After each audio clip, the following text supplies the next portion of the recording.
Hi, Steve. Sorry for calling during work. Are you free right now? Yeah, what is it? Strange getting texts from you while at work. Me and Amanda haven't been feeling well since this morning, remember? We just went to the doctor. Oh, you did say something like that this morning, didn't you? So, what did the doctor say? We caught the flu. What, really? Apparently Amanda got it from someone in kindergarten. They did say something about the flu going around. I'm sorry. It seems that I wasn't careful enough. From kindergarten, huh? And you? How are you feeling? You have a fever or something? Yep, just below 100 degrees. My body aches and my head hurts. But it doesn't really feel like I caught the flu.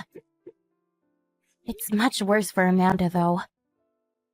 What's her temperature? A bit over 100. She just keeps sleeping, and whenever she wakes up, her face is red. It looks like the symptoms are much harder for her. Okay, I got it. That's good and all, but what are you telling me I should do? I can't just take a break, you know? Can't you just do something about it?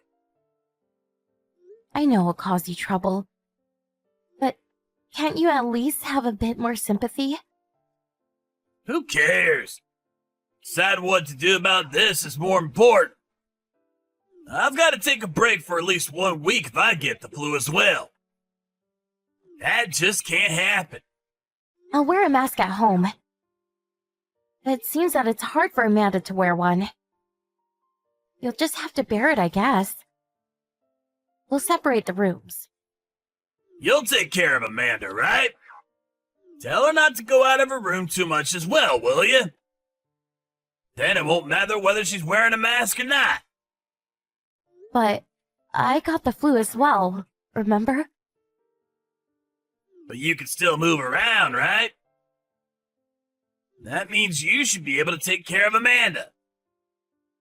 Or are you saying that it's alright if I get the flu as well? Why are you always like this, Steve? All you think about is yourself. Can't you at least cooperate a little? I would, if you were so sick that you couldn't move around. But that's not the case, isn't it? So just take care of Amanda for me, will you? That's not what this is about. Actually, I'm pretty sure that this is what it's about. Also, just because you have the flu doesn't mean you can stop doing housework, alright? You know I can't cook. That's what I thought you would say. I'll do what I can while I can still move around. Does that please you? What do you mean, does that please you? It's the obvious thing to do in your position. I mean, it's not that I won't help if things get really bad. Tell me if that happens, will you? Yes, I get it. I'll tell you if I can't handle it anymore.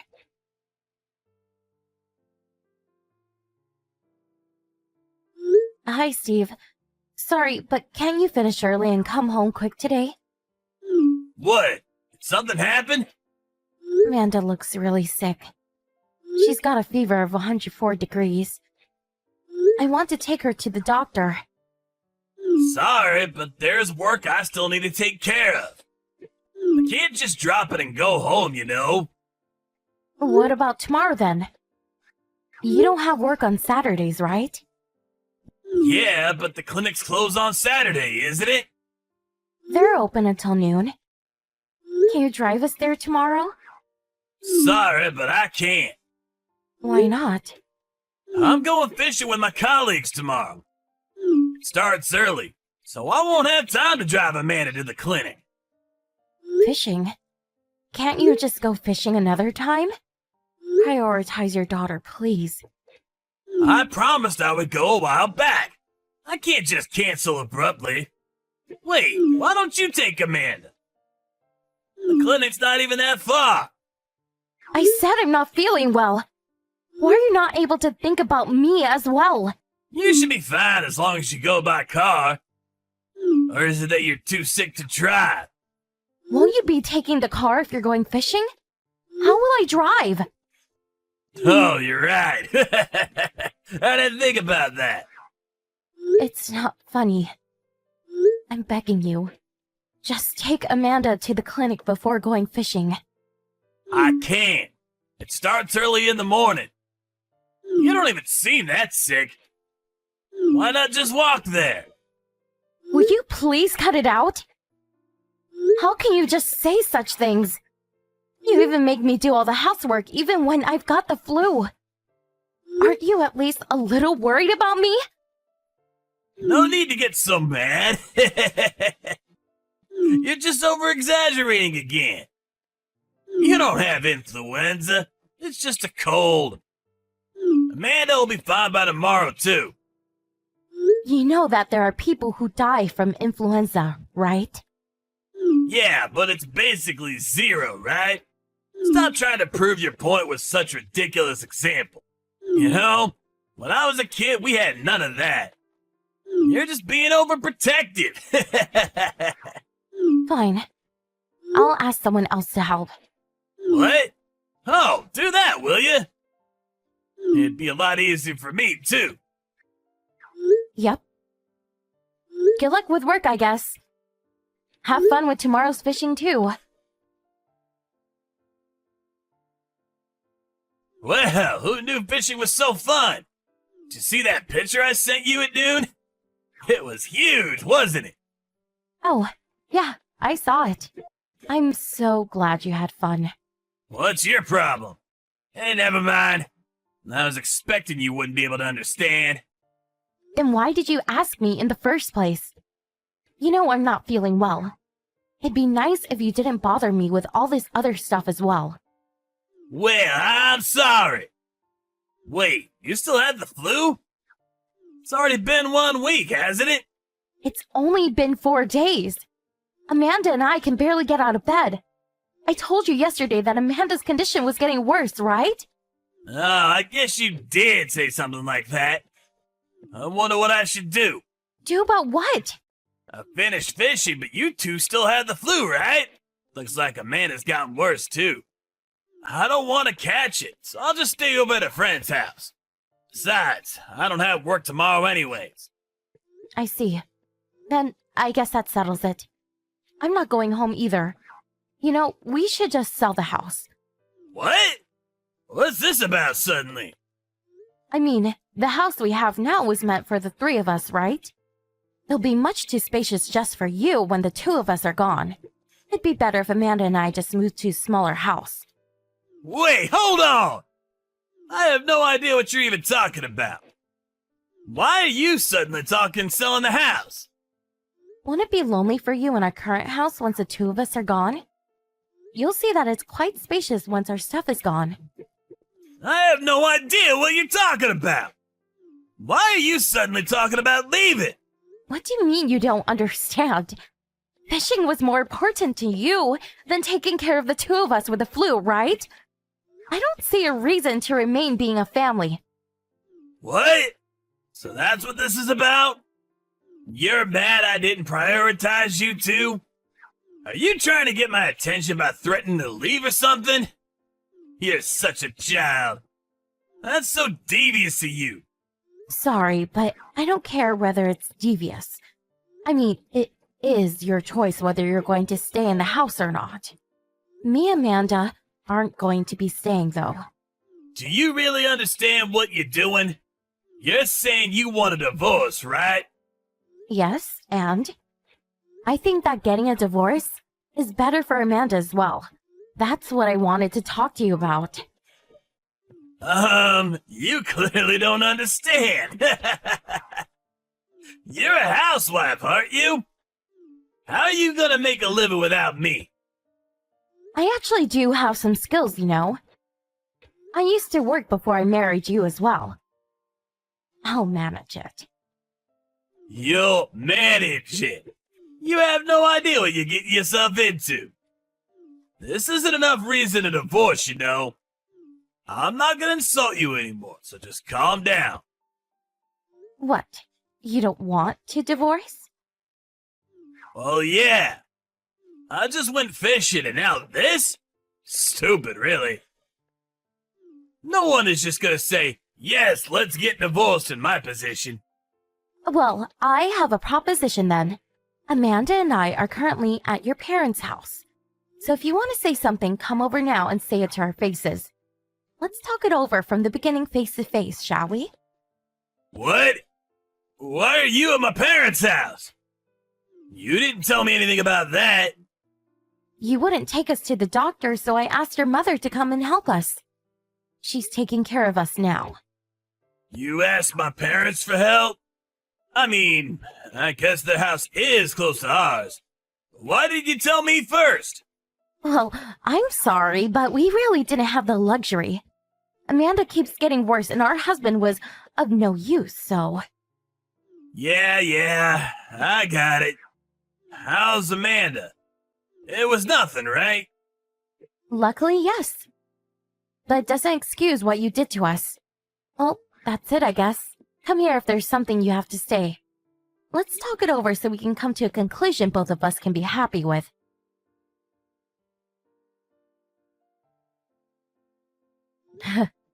So, you decided not to come, huh? Me and your parents are waiting, you know. Why didn't you come? What? Why would I want to catch the flu? What's the point in talking things through anyways? There's no point in me having to go over there either. So you're still saying it. Saying what? That you don't want to catch the flu. That's your excuse even in a situation like this? You really never change, do you, Steve? But I won't be able to go to work if I catch the flu, right? We're on the brink of divorcing, you get it? I'm not saying you shouldn't prioritize work, but the way you treat us is just too much. Wow.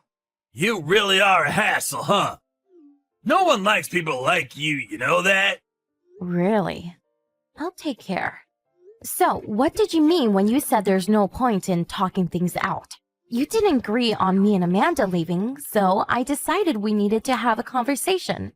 That's just what you're saying now, though. This is such a hassle.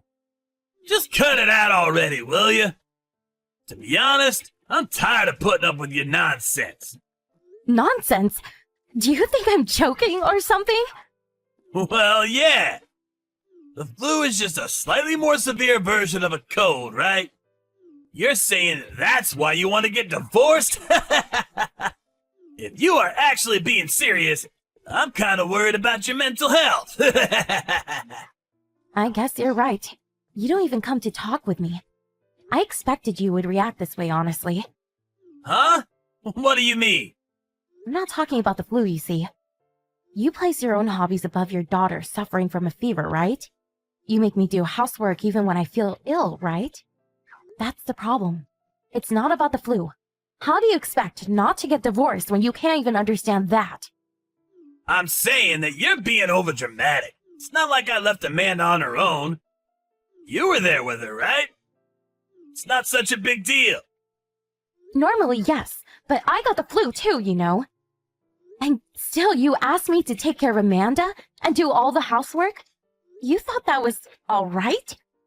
Yeah, but I only did that because it'd be a problem if I caught the flu as well. Yeah, I get it.